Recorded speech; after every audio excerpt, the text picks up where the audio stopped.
आपल्यासोबत आहेत सामाजिक कार्यकर्ते अंजली दमानिया. ताई, खूप सारं स्वागत. ताई, एकंदर 2 महिने पूर्ण झालेले आहेत संतोष देशमुख हत्या प्रकरणाला, आणि मात्र अजूनही अजित पवार ही पाठराखण करत आहेत धनंजय मुंडे यांची. अजूनही राजीनामा आलेला नाही मंत्रिपदाचा, मात्र तरीही पाठराखण चालू आहे आणि कुठेतरी पुरावे येऊ देत, समोर सत्य होऊ देत आणि मग राजीनामाचा विचार केला जाईल, अशा प्रकारे अजित पवारांची भूमिका आहे. कसं पाहताय? 2 महिने उलटलेले आहेत या संपूर्ण प्रकरणाकडे, आणि आता पुढे काय अपेक्षित आहे? नाही, कसं आहे की मला असं वाटतं आपण सगळी जी साधी माणसं आहोत ना तीच मूर्ख आहोत की आपण अशांकडनं अपेक्षा करतोय की हे कारवाई करतील.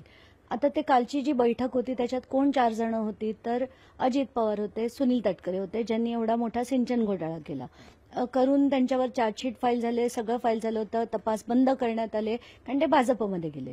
मग प्रफुल्ल पटेल होते, त्यांनी एवढा मोठा एव्हिएशन घोटाळा केला, सगळं सिद्ध झालं होतं, त्याचा तपास सुद्धा बंद करण्यात आला. त्यामुळे त्यांना खात्री आहे की जोपर्यंत आपण भाजप बरोबर आहोत आपल्यावर देखील कारवाई झाली नाही तशी कारवाई यांच्यावर देखील होणार नाही.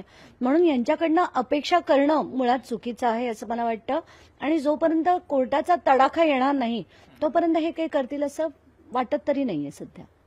धनंजय देशमुख यांचं असं म्हणणं आहे की बी टीम एक काम करते आहे कराडमध्ये. कसं पाहताय? बीडमध्ये कसं पाहताय एकंदर कराड यांची बी टीम काम करते म्हणून? खरं तर ही बी टीम मोठ्या प्रमाणावर काम करते आणि हेच जे सगळ्यात ज्यांनी आरोपींना मदत केली होती ती बी टीम आहे. म्हणजे त्यांची कोण आहेत सध्या, तर बालाजी तांदळे आहेत, ते मोराळे आहेत, संजय केदार म्हणून आहे, डॉक्टर वायबसे आहेत. म्हणजे हेच जे डॉक्टर वायबसे ज्यांच्या पत्नीने फोन पेवर सुदर्शन गुळे याला पैसे ट्रान्सफर केले होते, तर ही जी बी टीम आहे ती पूर्णपणे आता कार्यरत आहे आणि मोठ्या प्रमाणावर आहे. तर त्यांच्यावर कारवाईही झाली पाहिजे अशी मागणी आता अजित पवारांकडे करून उपयोग नाहीये, कारण त्यांनी तर ठरवलेलं आहे की मुंडेंवर ते कारवाई करणार नाहीये. त्यामुळे आता ही मागणी मी एसपींकडे आणि डीजींकडे करणार आहे. कालचा दिवस महत्वाचा होता कारण सुरेश धस हे भेट घेणार होते अजित पवारांची, मात्र भेट नाकारली अजित पवारांनी, किंवा भेट झाली नाही. नेमकं कारण अजूनही समोर आलं नाहीये, मात्र भेट होऊ शकली नाही हे सत्य आहे. कसं पाहताय? सुरेश धस यांची भेट नाकारली आहे, याच्या निगडीत आहे का मग याच्याशी? नाही, मला असं वाटतं की कुठलाच व्यक्ती इतका बिझी नाही की तो 5 मिनिटं भेटू शकत नाही. त्यामुळे ही नाकारली असंच म्हणायला हवं.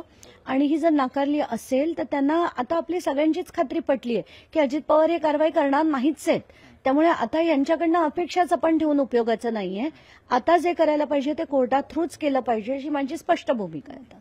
एकंदर करुणा धनंजय मुंडे या सुद्धा आक्रमक झालेला आहे. त्यांचं म्हणणं आहे की त्यांच्यावर अन्याय होत आहे आणि त्या मुख्यमंत्री भेट घेणार आहेत, मुख्यमंत्री देवेंद्र फडणवीस यांची. कसं पाहता या प्रकरणाकडे सुद्धा?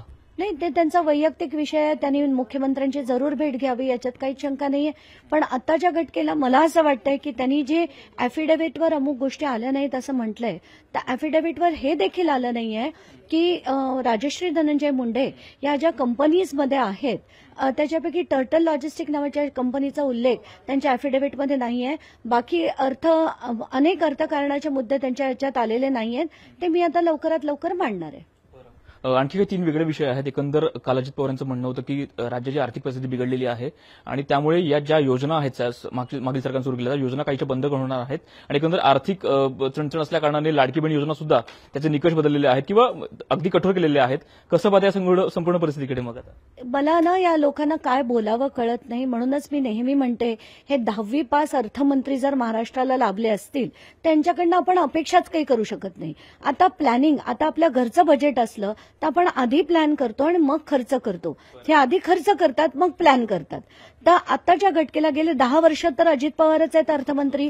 असं असताना त्यांना काही दिसत नव्हतं का की लाडकी बहीण आणि या ज्या सगळ्या योजना आपण करतोय त्याचा खडखडाट हा पडणारच आहे आपल्याला आणि याला त्रास होणारच आहे, हे त्यांना माहिती असून त्यांनी केल्या. आणि आत्ताच्या घटकेला असं म्हणतात की खडखडाट आहे म्हणून आम्हाला त्या बंद करायला लागतात. म्हणजे तुम्ही मतं विकत घेण्यासाठी ज्या केल्या होत्या. आणि पुन्हा मी तेच म्हणेन, 10वी पास अर्थमंत्री असले तर असंच होणार आहे.